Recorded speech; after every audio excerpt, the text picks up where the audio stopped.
Hi, my name's Spencer Parker and I used to be a DJ and a producer and I live in Berlin.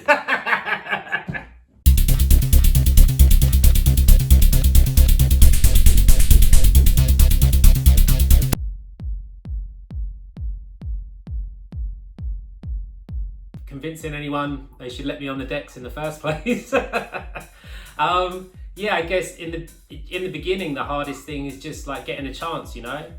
The most difficult, you know, when I was coming up in London and stuff, there was so many people that wanted to be DJs, but it was still very much a subculture. So a lot of people wanted to do it and the competition was fierce, especially in London. So the hardest thing I think is kind of getting that first little break, because obviously you're just playing records at home, you know, maybe like in a local bar or something like this. So the thing for me, you know, for me, I always used to go clubbing in London. So to play in London was a huge deal. So once you get one little break, that kind of gives you the confidence of like, oh, okay, I made it this far, maybe I can go to the next level.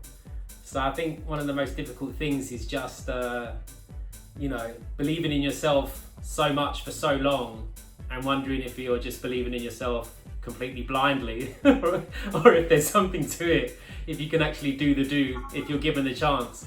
So I guess, yeah, you know, probably one of the most hard things is just getting that first shot.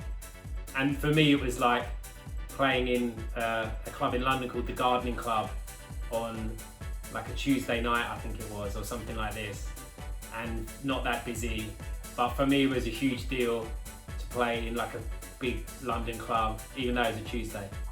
So yeah, I think that's one of the hardest things, that first step on the ladder.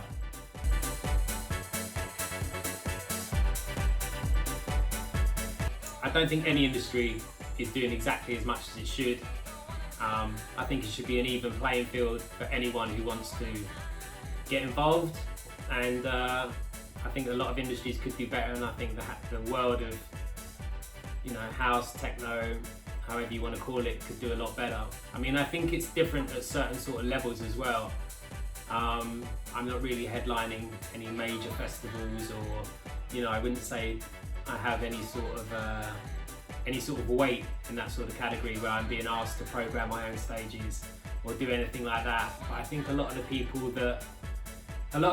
that do have that opportunity to do those sort of things could maybe be a little bit wiser in paying homage to the people, you know, that should get some props. You know, I did a festival a couple of years back with K Hand from Detroit, who I'd like to see playing on a lot more, you know, festival lineups and clubs also.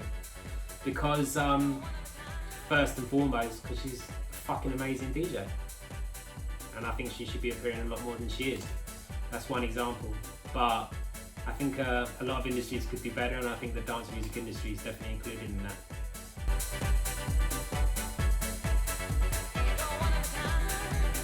I'm not sure. I definitely think it's possible. I think one thing that a lot of people seem to be claiming, that they're not getting ahead in the industry, or they're not getting as much recognition as they would like because of certain factors, I think is possibly true and also possibly untrue. I run a record label.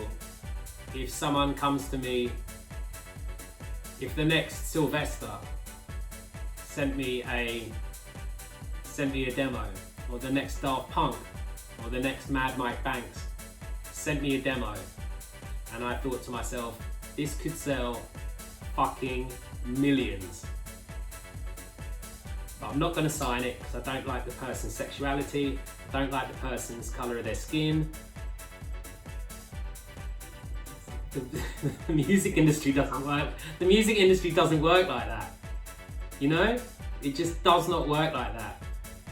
For me, speaking for myself personally, as an A&R person for my own record label, and obviously, you know, I would hope my beliefs are correct.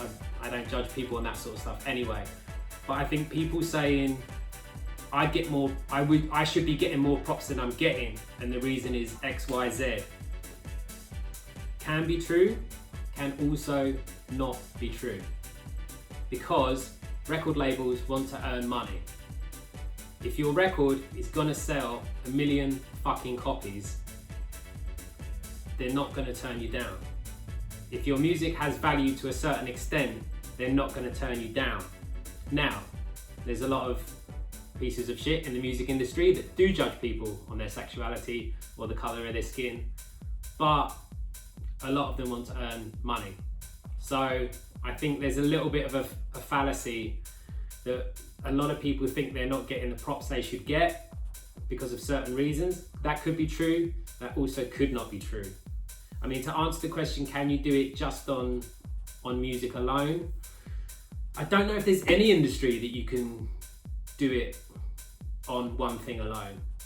I mean, I don't think Joaquin Phoenix has Instagram, and I don't think, you know, for example, maybe if in the world of comedy, Dave Chappelle, I think he has an Instagram, but I don't think he uses it a great deal.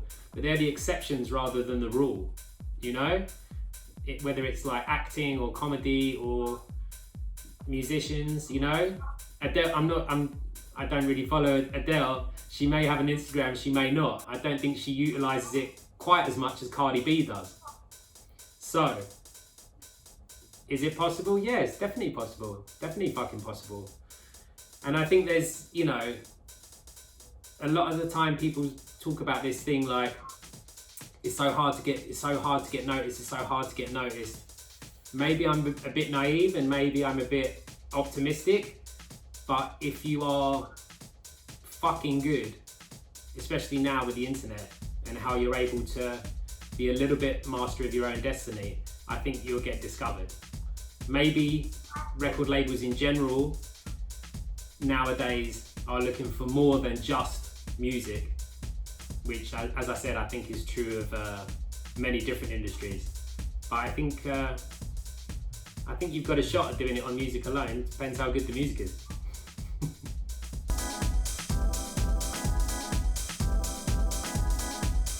I mean, I think with success, it's all about what your end game is, what exactly you want from it. I mean, I've been incredibly fortunate in my mind. I've already made it. I've had a lot of not so nice jobs in my life, whether they're in the music industry or in other areas, working with like Sainsbury's, Marks and Spencer's, Direct Line Insurance on the phone, a little Janet Jackson microphone, giving out car quotes. But for like the last little while, I've been able to pay my bills and make a living purely off my art, if you want to call it that, you know, off of DJing alone, producing. I'm managing to rent my apartment, and you know, every now and then I can buy something nice to wear. Every now and then I can go on holiday. Every now and then I can eat out in a restaurant. So, you know, my definition of success is, you know, I think there's an old quote of, a man is successful if he wakes up in the morning, for the rest of the day he does what he wants. And that's kind of how I look at it, you know. I'm really, really blessed to have this amazing life that I'm managing to keep going thus far. The future, I'm not so sure about, but I've managed to keep it going for like the last 10 years or a little bit more, just from my earnings of DJing. And that's something I'm incredibly proud of. And for me, that's what I class as success.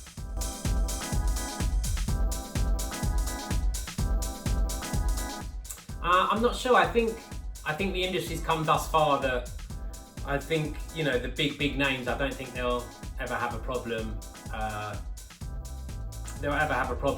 Getting gigs. When it comes to festivals, they're always going to want those names to put bums on seats.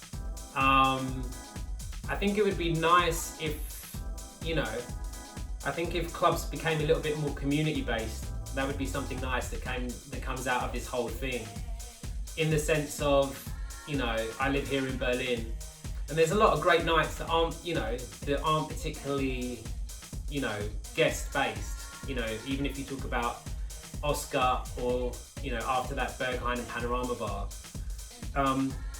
I think people do check the lineups a lot more now than they used to. Whereas before, people would just be like, I'm just going to go to Berghain, I'm just going to go to Panorama Bar, and be like, who's playing? So I'm not sure, I'm just going to go. And I think it would be nice if they became a little bit more community based, with just putting on a really great night. Maybe once a month, or once every 2 weeks, or once a week, with great residents that they build up, and then every now and then they invite a guest, or they just make a really great party and they don't announce the lineups, which I've seen Chapter 10 do in London, and have some phenomenal guests. They booked me as well, but they've had some phenomenal guests. So you might go to Chapter 10 and see Midland or Ben UFO or Ryan Elliott or one of these sort of people, and they don't announce the lineups. So what's good about that is you just go in there because it's a Chapter 10 party. The residents, like Dan Beaumont and Charlie Porter, both great DJs. So I'd be happy to go to Chapter 10, and when I get inside I just see Dan and Charlie all night long. I'd have no problem with that at all, because I'm going there for the atmosphere, I'm going for what, the kind of sense of community that they've created. And if they have DJ Stingray, that's great, I'm into that too. But I think it would be nice, it's hard for me to say because I'm lucky enough to earn my living by being invited to go and play in Portugal and being invited to go and play in Paris. But I think maybe that would be something nice that comes out of it, and maybe that's a little way of helping rebuild the scene, of having it more just making a really great party. You and a couple of your friends, one guy's the promoter, another couple of DJs, just make a really fun party, and then after a couple of years, maybe you want to invite some guests and stuff like that. I think that's something that might come out of it, and maybe if it does, it wouldn't be such a bad thing,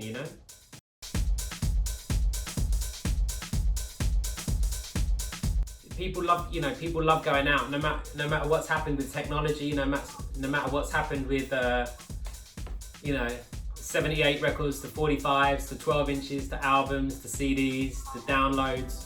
You can't recreate the atmosphere of being in a place with other people listening to the same sort of music. I think dance music's pretty universal.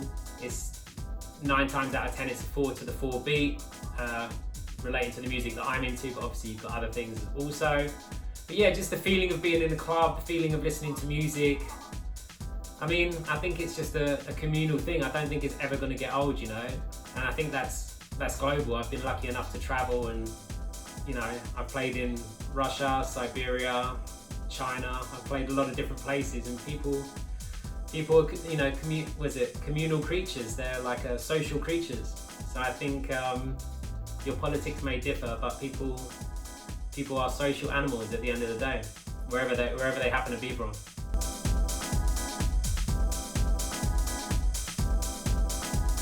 I've been in some crazy situations. I went to, well, not at a gig, but on my way to a gig on New Year's Eve in Moscow. My visa wasn't correct, so they offered me to get back on the plane I'd just come in on, or go to the cells in the bottom of Shirachevmo Airport. So that was fun. Another time in Italy, someone threw a drink in my head from the back of the crowd. I guess they weren't quite into the disco that I was playing at the time. Someone launched a I think it's a vodka and tonic, so right from the back of the crowd, sailing, hitting my big bald head, which is shining bright like a diamond from the back of the room apparently. And luckily it wasn't glass. They did get me straight on the head, so that was a pretty good shot. So that was happening while I was playing, and I kind of pulled all the faders down and took a second, and I wasn't that happy about it obviously, but I kind of looked at the promoter, and the promoter's face was like terrified, because I think it was Christmas Eve in Sicily. It was in Sicily. It was Christmas Eve in Sicily, and it was 800 people sold out, and it was a big rectangular room, and it was completely rammed. So I think he looked at me and thought, if this guy walks off now, I'm gonna have some trouble. So I kind of did the calculations in my head, took a deep breath, and carried on. And the rest of the night was great. No one left. Everyone was dancing. Everyone was having fun. Just one person in the crowd. But yeah, that was. I've been traveling pretty much for lucky enough to be traveling for 20 years. So yeah, some like crazy stuff, you know. I got stuck in Singapore when the volcanic ash cloud came down. So I was stranded in Singapore for a few days, and yeah, missed flight, you know, for one reason or another, not my own fault.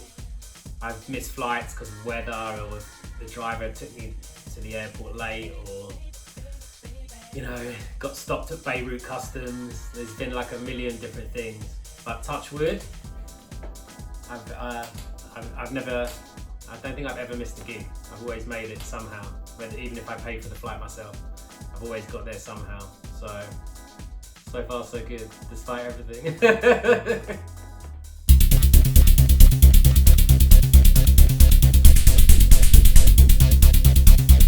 Okay, thanks a lot for listening. My name has been Spencer Parker, and thanks for tuning in to the RRP TV. Don't forget to rate, comment, and subscribe.